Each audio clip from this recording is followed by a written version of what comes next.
Yeah, so today we're gonna talk about the D&D session, and yeah, but basically, I don't think the D&D session is gonna be this Saturday, so probably next Saturday.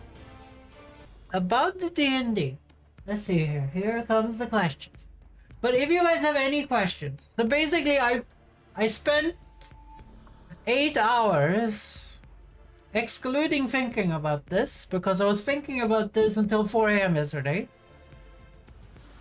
So I spent 8 hours making the beautiful, actually, I'm gonna show you guys, the beautiful character cards. But the thing that took the longest time was writing the rules. So basically, this is the character card.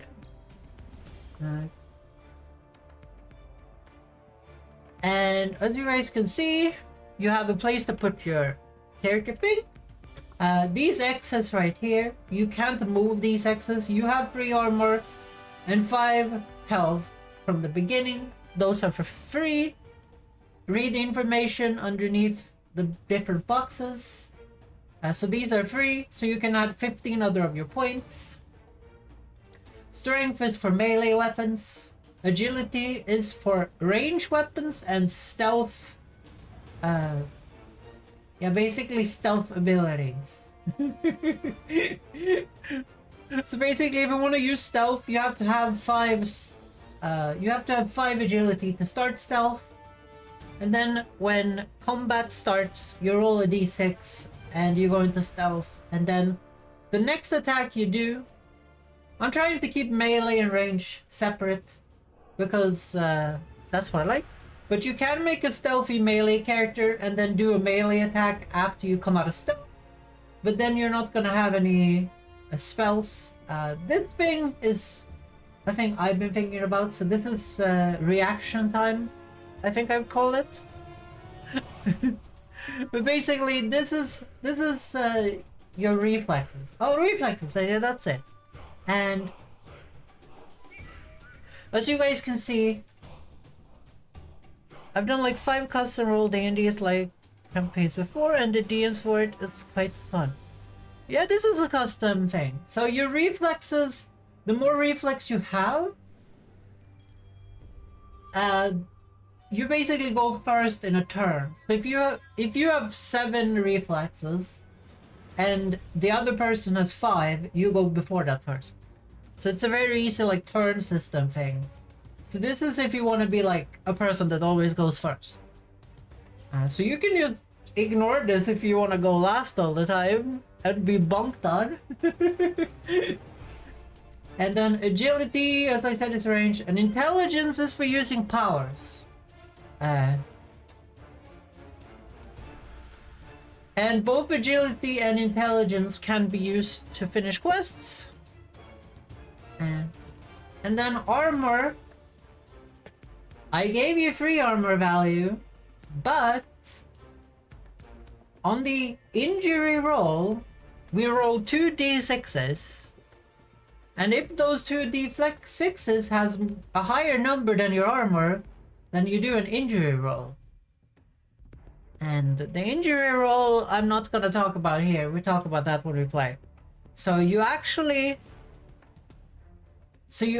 have to put some points yourself into this, or you can also put a shield in your offhand, and then stat.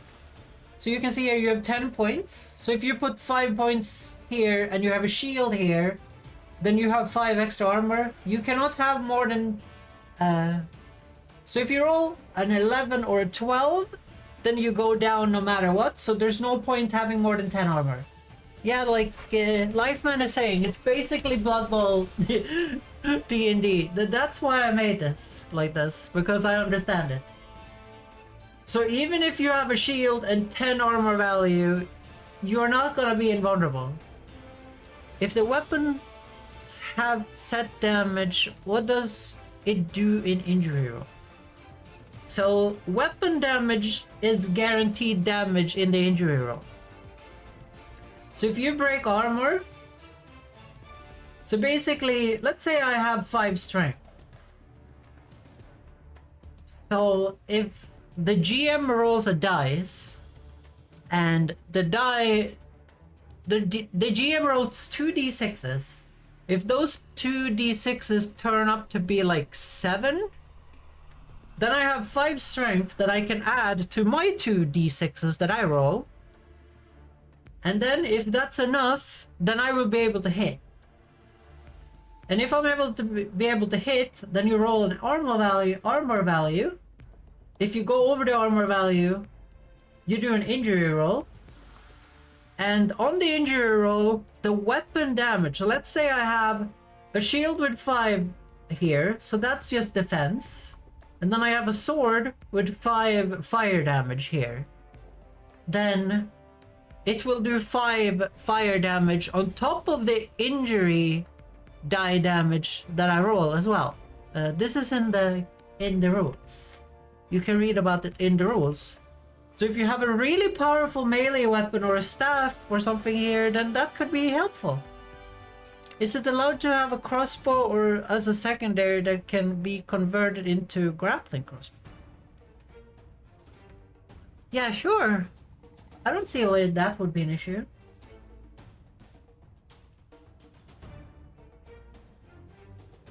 You have to find some like interesting way of using the grappling ability though.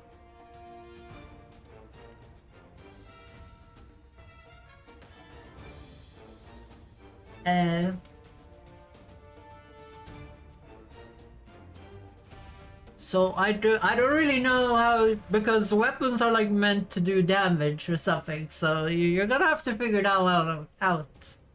So if you have a grappling thing, you need to get 2 crossbows that are both multi-use.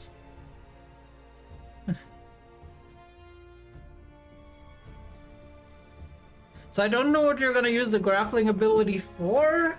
It's not that really of a complicated game here. But basically you have 2 powers. And these powers scale of your intelligence. Everyone needs to have powers because I want it to be fun in that way. But you don't need to put powers in intelligence. You can just roll on a power for fun. So I would put something fun here. If you're doing like an Unga Bunga strength character with a lot of strength but no intelligence, you can still be a paladin and put like a heal here. If you guys look at healing, it is pretty nice.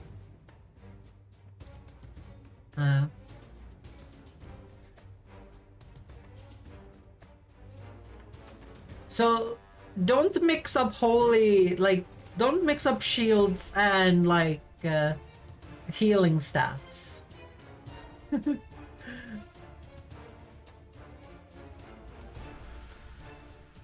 But Ahriana said I can use the converted crossbow. No, you should have 2 of them for more grappling and attacks. If you knew my main weapon, you stick to my option trust. Yeah, but basically, don't try and use a holy shield as a healing shield. Actually, that would be kind of cool, actually. But maybe that would be OP, then we'll just have some stupid paladins. I will allow it, I didn't type it in the rules, or did I? Let's see, your main weapon, 10 pointers for free remote damage. Shield that, armor value to your character. Healing staffs add here. Oh, it says here, the healing staffs add health gained. So you have to have some kind of healing item here. You can't have a healing shield, okay? That's too OP. We don't want any super OP paladins. But basically, read through these things. So your powers...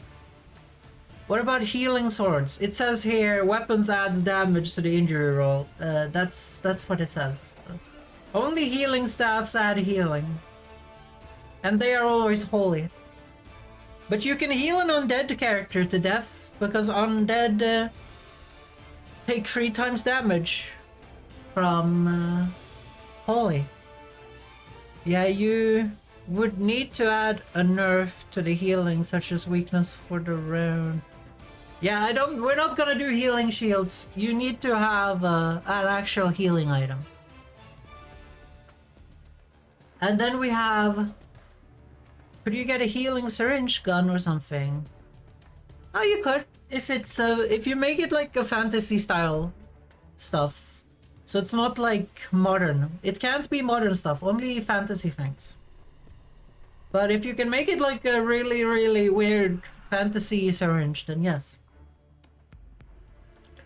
So your powers always scale of intelligence, but you need to pick 2 powers anyway, and they need to have 1 element, and they need to have 10 stats distributed among them, and these could be useful things. So CC can never... So crowd control, stuff that stuns, cannot hurt people. It can only stun people. I made this because I hate crowd control and I think it makes stuff boring. So if you have crowd control, it only lasts for 1 turn and it does no damage. So that's basically it. Shit, I think I will get to OP with my crossbow. Is part life robin ability allowed or too OP? Life robbing ability...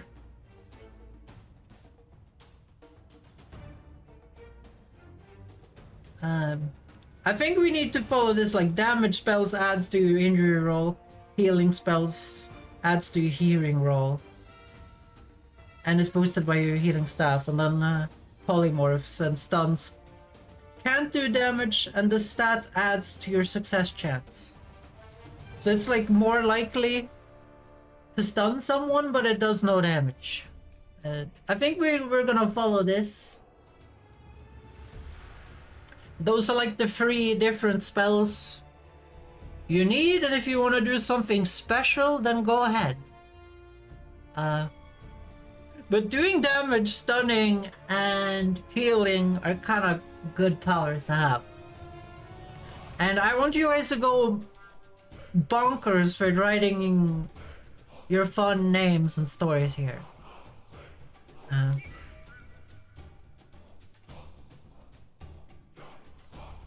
So go ham with that. And here you have strengths and weaknesses. And you have to have a strength and you have to have a weakness. This is not discussable.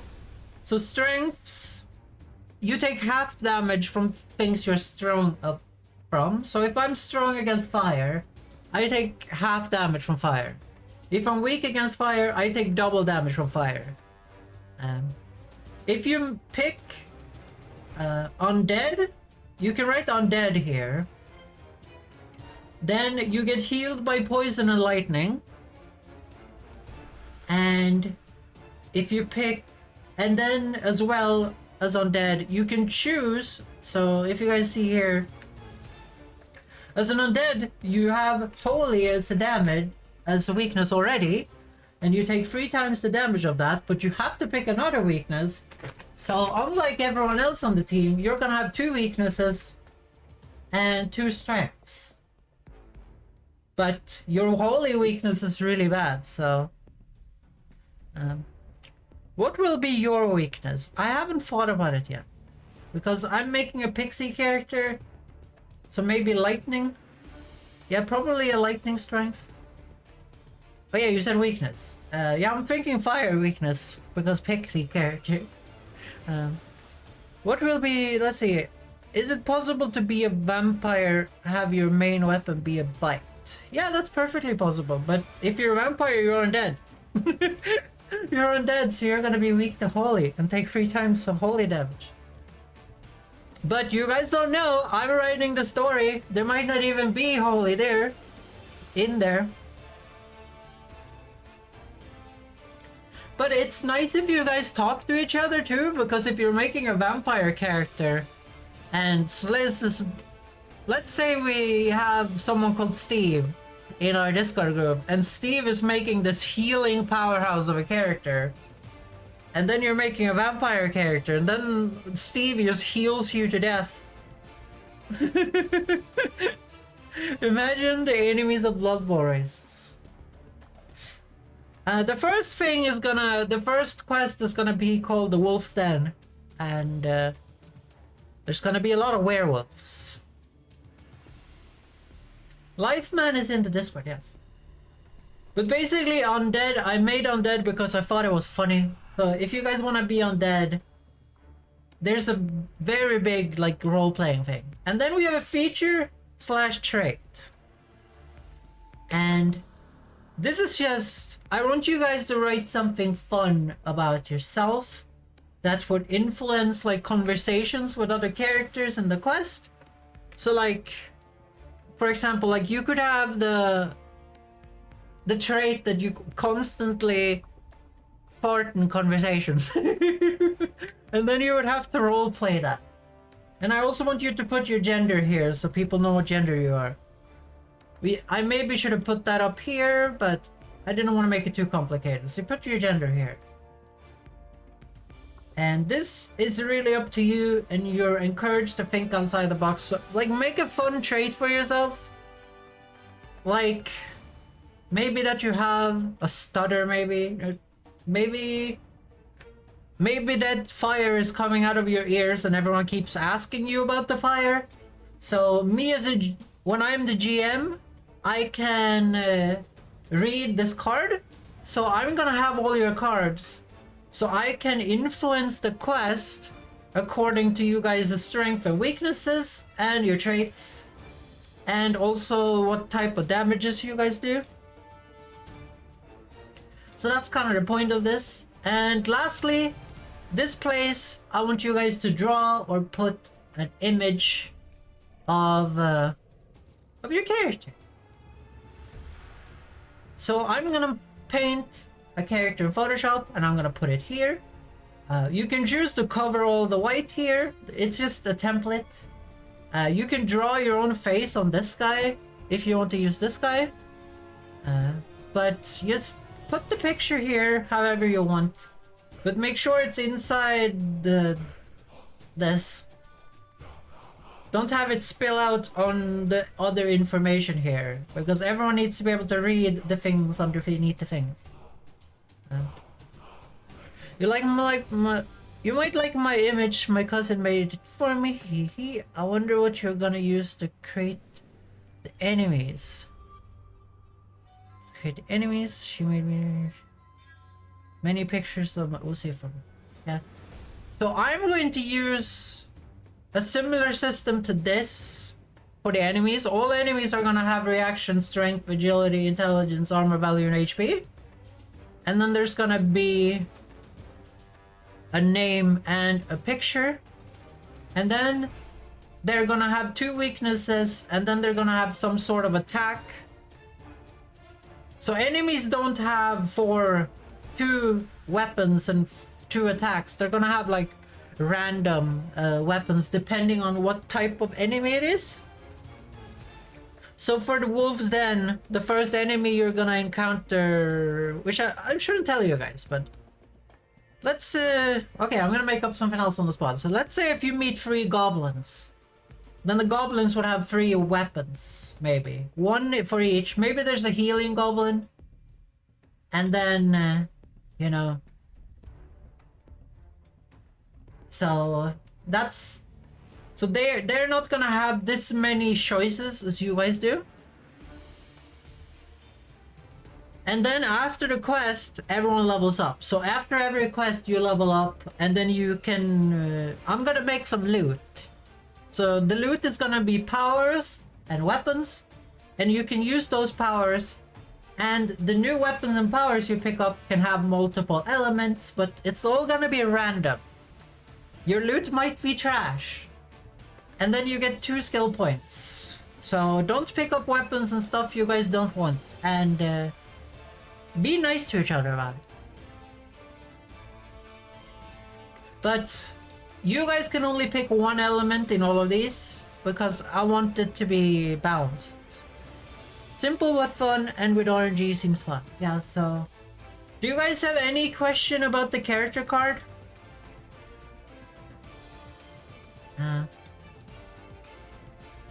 Because the character card is not gonna change.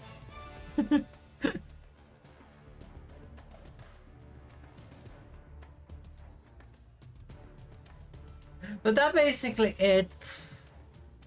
So what I did is I made, so you just put X's here in whatever color you want to put your stats out. Or like fill in the boxes. Do whatever you want. Simple fun RNG seems fun. What about the starts at the right of the elements? You guys have to pick an element and then you put in the one box where the enemy is. So you put in, like, if I have a fire sword, I write here fire sword. Maybe I call it like the sword of Drakvar, and then I put fire here. And then I write, I want it to have 5 damage. I want 5 here. So you guys do that. So make up a name for it, pick an element, one of them. The Phoenix Touch, for example, yeah? And there are rules for the elements. You guys can read the rules. They are way too long for me to say. Well, they're not long. It's basically fire spreads every turn until it fizzles out when it can't break armor. Cold makes the next attack of the enemy be hurt less. Lightning bounces to another enemy. And if you want to heal your undead friend, make sure that it doesn't bounce back on you, because it can do that. Lightning will bounce to allies of the person that it gets hit. So if you try and heal your undead friend and you sap yourself. Poison damages, so poison is harder to hit. So poison has a -2 on the success roll. So if I have a poison sword here with 5, then it's basically a 3. But if poison hits, it does 2 damage every turn after that. So you're poisoned after that, and it does 2 damage after that. And it would be too OP otherwise. Here, holy. And poison also heals an undead character. So if you stab an undead character with your poison sword, the undead character will get healed to 2 health every single turn. So if Lifeman wakes a vampire and I make a poison sword pixie, I can stab Lifeman in the neck, and Lifeman will just heal every turn. It's pretty good. But then we have Holy. So Holy can be used as a weapon if you're making a paladin style. So I can have a Holy sword here, and I will just smite all the vampires and zombies and demons.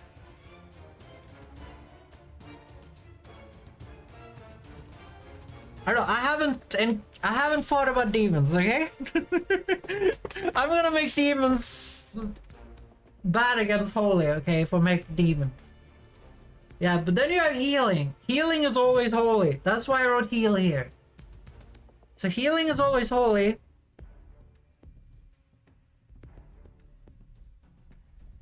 By the way, please, I can't spell check this in English in Photoshop. Any jam comments about spelling will be permanently banned from the Discord. This is the last warning, okay? This is a lot of work, okay? I don't want it, okay?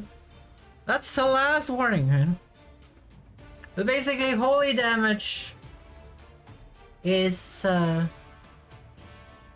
healing. I mean, if you heal an undead character, you're basically just hurting them. So you can heal an enemy, and healing someone is easier than landing damage because you don't need to do an armor roll. So if you heal an undead enemy, it's actually easier than trying to hit them with holy damage.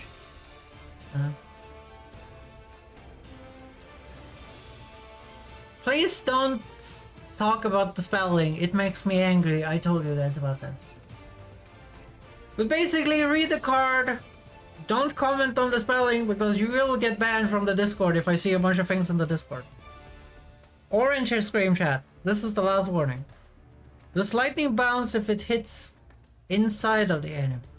Lightning always bounces if it does damage to an enemy. So if lightning breaks armor, then you have to roll a number and then it bounces.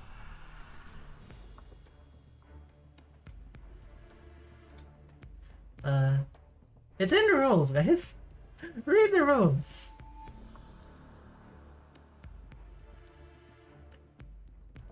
So see here, lightning jumps from one ally to another. So that means like an ally, so if I hit an enemy, it will jump to one of their allies. On a 3+ roll on a d6, this can only happen once. Okay, so it doesn't have to make damage, it just jumps by itself. Follow the rules as I have written the rules. If the rules are stupidly OP, it doesn't matter, okay? Undead gets healed by 2 health if they're hit by lightning. It will still bounce, so be aware of this, using this as a heal. Because if you're gonna heal your vampire, you might sap yourself and die. So think about that when you're doing it, okay? But it can only bounce once.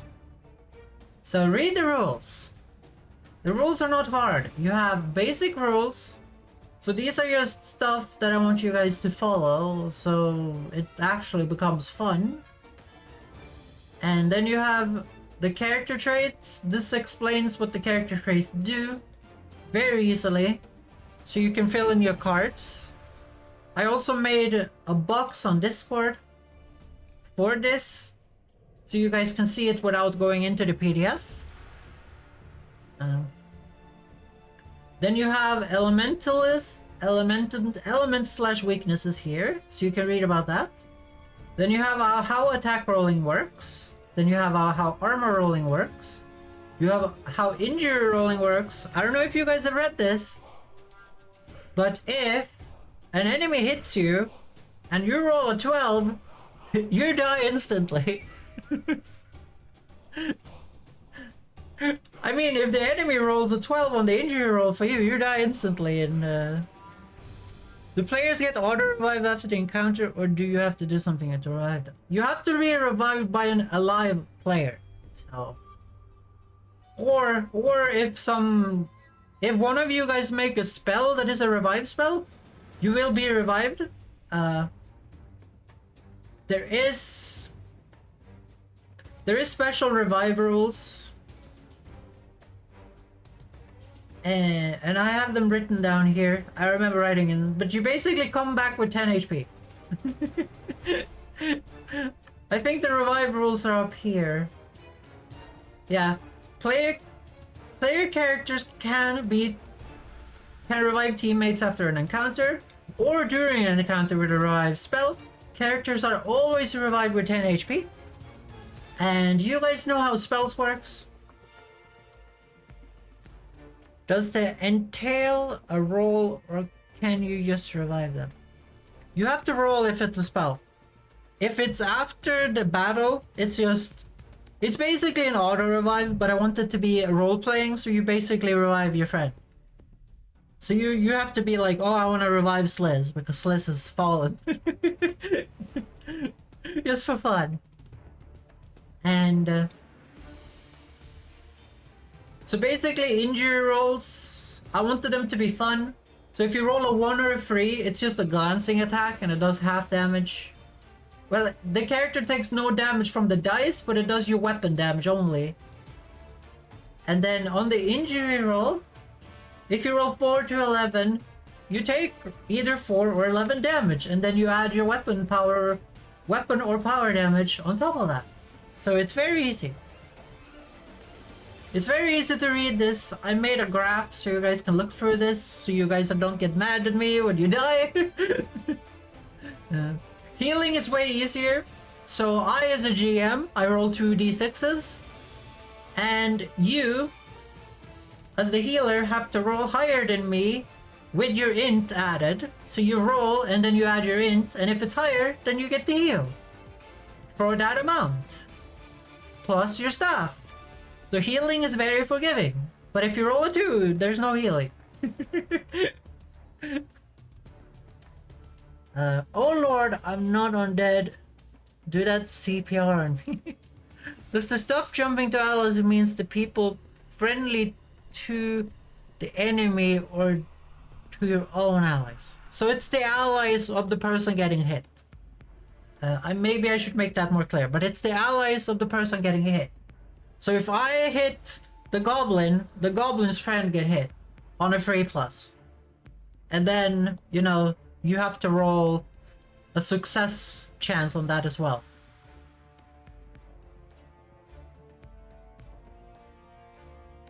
So lightning can be annoying, so let's not pick lightning, but you guys are gonna pick lightning on everything. Actually, I think fire is the most annoying one. If you guys didn't read the fire spreads to allies, so it's the same system there. So if you hit the goblin and that goblin's on fire, fire spreads to allies on a d6 rolls of a 3+.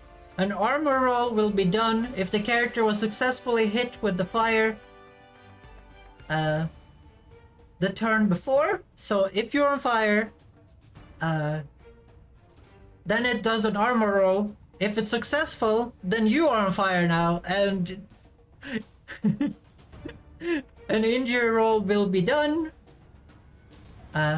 If it's unsuccessful with the armor roll, then no one is on fire. Then the fire just fizzles out on that player, so it can't spread again. Does stuff... we need a healer. We need to be healer only. No, don't do healer only. I will add lightning on my crossbow and poison on my main weapon. You do what you want to do. So here comes the thing, stealth. Stealth works in the way that at the start of an encounter, so at the start of a fight, you can choose to enter stealth. Only characters with agility 5 can enter stealth. So if you're an agility character, you can do this. To enter stealth, you need to roll a 2+ on a d6, so it's very easy to enter stealth. But you can only do it once, unless you have a stealth ability. And stealth can only be used at the beginning of the fight, or by using a stealth spell the turn before. So you can put yourself into stealth with a stealth spell to do double damage later.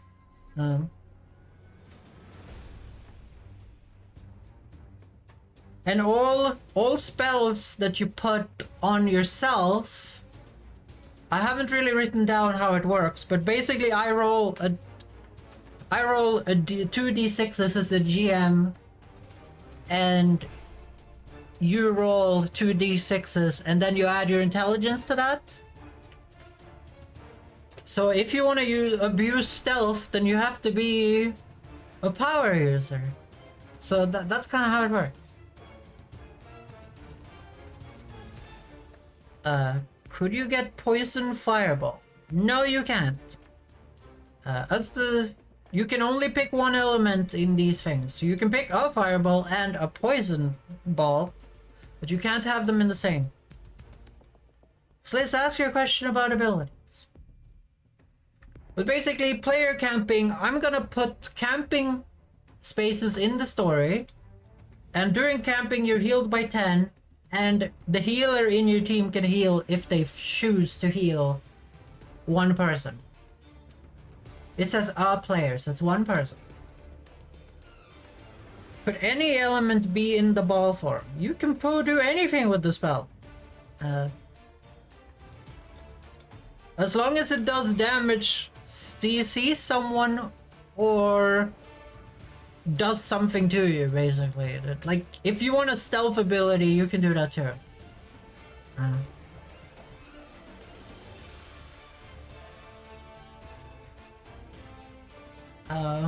I'm thinking I need to write that down probably.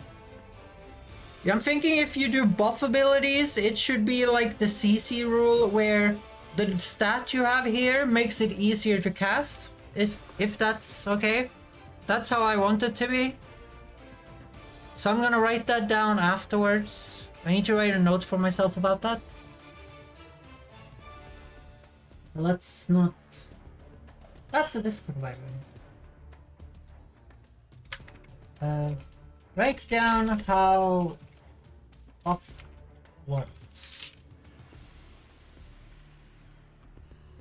So that's the only thing there. If my main weapon has poison and I shoot a crossbow equipped with an item made out of the main weapon, could it technically add up? I could shoot poison lightning projectile because crossbow has lightning. Greeting foxes and non-foxes. Hey Cephalagor, welcome! We're talking about the D&D here. Sliz, you can only use one weapon or power per turn, so that's just to balance the whole D&D out. That's how I designed it. Life now with the ooh ooh ooh ooh ooh ooh ooh ooh ooh ooh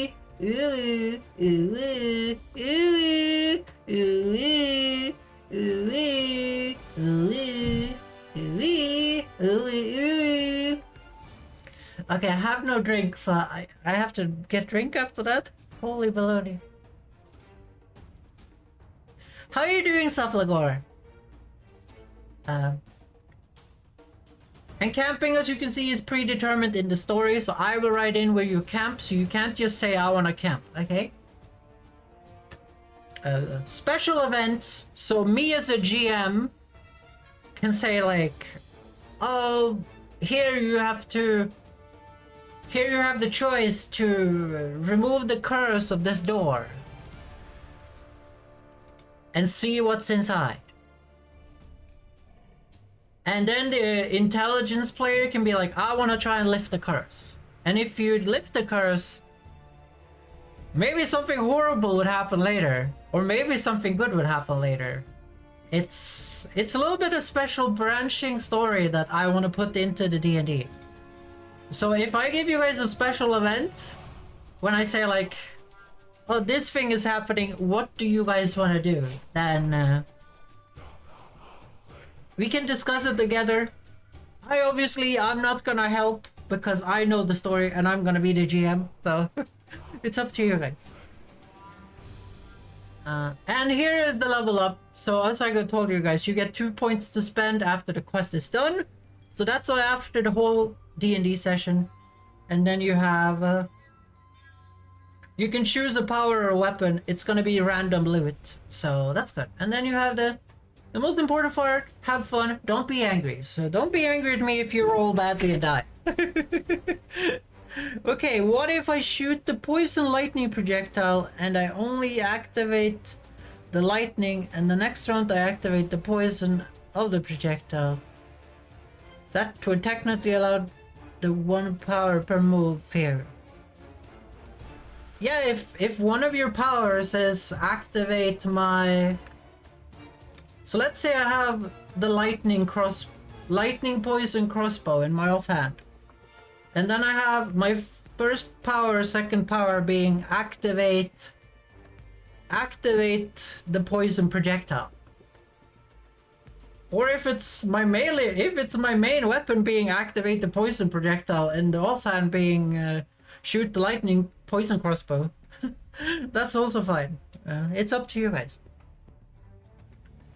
We need an event where someone gets unluckiness curse, but it's only an inconvenience, like you always feel hair in your mouth.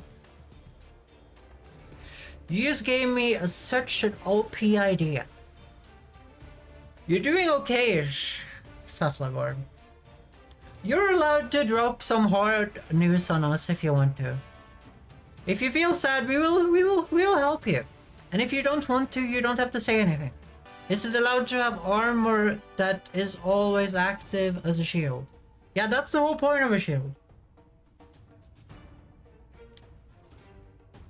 Wanna join the D&D, but I have no clue what D&D whatsoever. You could... I made these rules up myself, so if you don't know these rules, it's because you're not me. You just have to make a fantasy character. You can make it however you want. And just use your imagination, fill in this card, follow the rules on the card. You have a PDF with all the rules, so you can design your perfect character the way you want it. So read this through if you want to like maximize. If you don't want to maximize, just fill in the card. And all the rules will be explained by me while we play. So it's no issue. You can join. It's no issue. Just post your questions in the questions tab. Let's see your comments. I don't know what you guys did in the comments, but there is nothing in the comments. Yeah, so just post your questions. I mean, in general. So basically, I'm going to make up a story. You're gonna encounter monsters. And then you use this character card to determine your fighting abilities. And then you have a team and you guys cooperate to kill the monsters. And I'm basically gonna use a random number generator that chooses who of you the monster's gonna attack. So if there's 4 of us, we each are gonna get one number. I click the random number generator and the monster's gonna attack that person every turn. And if there's more monsters than one, then they're gonna attack. So basically it's all about imagination. So if you have imagination, you're all good. You're all good. You just make a fantasy character that you like. You can steal any images of the internet. I'm not gonna yell at you guys. I have like 6 viewers. I'm not gonna get in trouble. So you put your fantasy character here. You pick a main weapon. Then if you follow the rules that is underneath here.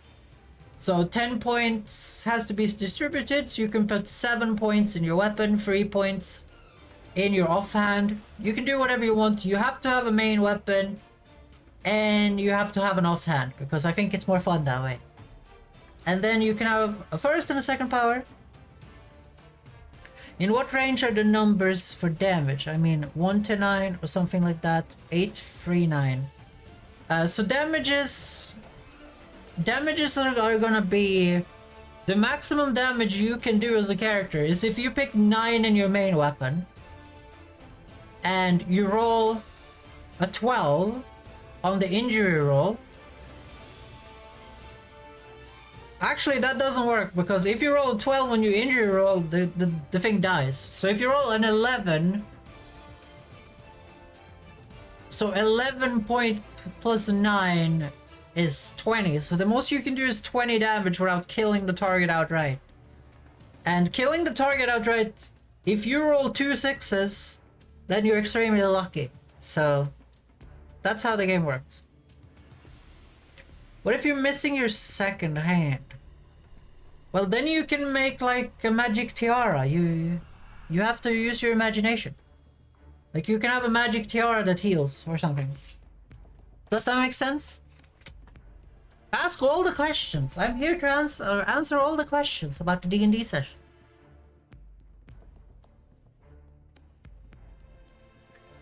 But basically, these rules are for this.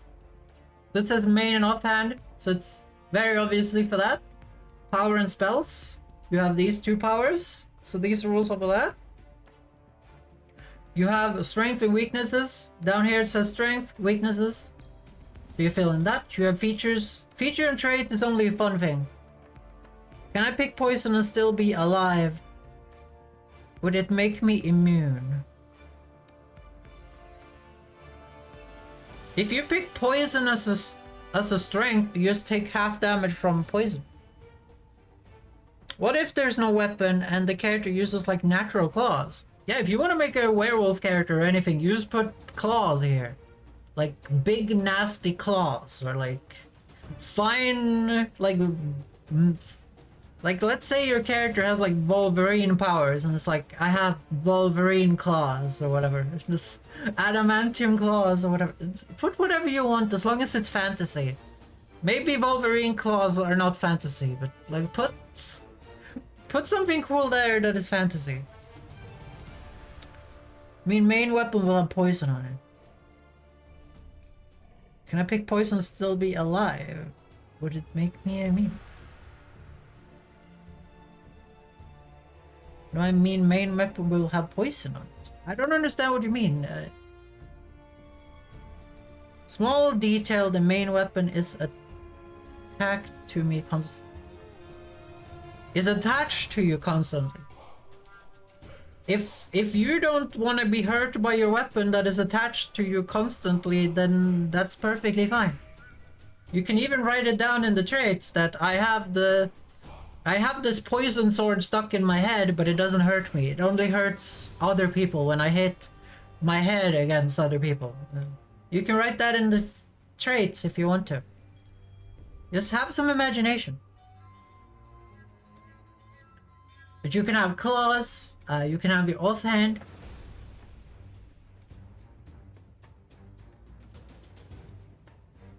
Like, just follow the rules that the main weapon must do damage. You can't put a healing staff here. It says it must do damage.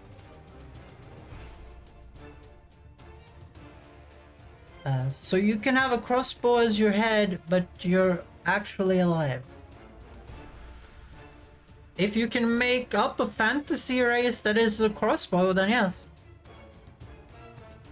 Like, it's not that weird for like lizards to shoot spikes out of their... Like, we have porcupines in real life that shoot spikes out of them. I'd be kinda immune to this particular poison, but others would still damage you. Exactly. You will only be immune to your own poison, but others will be hurt. Exactly. So don't worry about that. That's just character things. I'm so happy with how cute this turned out. This little thing here, this looks way cuter than other D&D cards I've seen. To be fair, I'm a graphic designer. I might not be able to spell. Read the bottom text. Photoshop refused to help me spell check English, and I was like, oh my god. I clicked on it and it says like, oh, all these words are wrong in Swedish, and I'm like, I do know that they're wrong in Swedish because they're not Swedish. My whole computer is in English. I don't even have Swedish on my computer, and it's still like, oh, I see you're from Sweden, so we're only correcting Swedish here. I will ask later if needed. Yeah, just fill out your cards, put them in the Discord channel called Viewer Character Card Submissions. I will look at them and I will ask if there's any problems. Like if there's something I don't understand. Like, I have a special rule for powers and secondary powers. If your powers are like, oh, I have magical wiggly fingers, I need to know, you need to write down a description of what that spell actually does, what the magical wiggly fingers does. But if you write fireball, I know what a fireball does. You don't have to explain that. But if you have like magical wiggly fingers, then write down my magical wiggly fingers slap people and they take damage. No, I have the name and description no matter it's obvious or not. Looks more professional. Yeah, I gave you guys a lot of space. I even gave you guys enough space to paint your weapon and write what it is above here. So you can like put your weapon or Photoshop of your weapon here if you want and write what it does. You can do whatever you want. That's why I gave you guys so much space on this. Also because I know that a lot of people have bad handwriting. So if you print this out and you want to play with your friends, then there's a lot of space to clutter. But as I said, make your X's in another color than my red here, so we actually know which X's are yours. So it's easy to check if someone is cheating. I don't know if you guys have seen, but you can actually add an additional weakness to yourself. So if you're undead, you can add 4 weaknesses to yourself and be absolutely horrendous, but you can add 1 additional weakness to yourself and you get 1 extra character trait point you can put here. So all of this information you can read underneath the card. You can pick more than 1 weakness to get an extra character trait point. Max 1 extra. So I don't want you guys to be weak to everything to be a super glass cannon. But you can still be glass cannon because free armor means you're gonna go down every turn. So remember to add armor. And if you want to be super tanky, add HP and armor and maybe put less up here. And you guys can figure this out. Needing a shapeshifter would be make me god, right? I could easily change from alive to undead. I don't think you can change from alive to undead even if you're a shapeshifter. You could change to the shape of an undead person, but you wouldn't be dead. You would still be alive.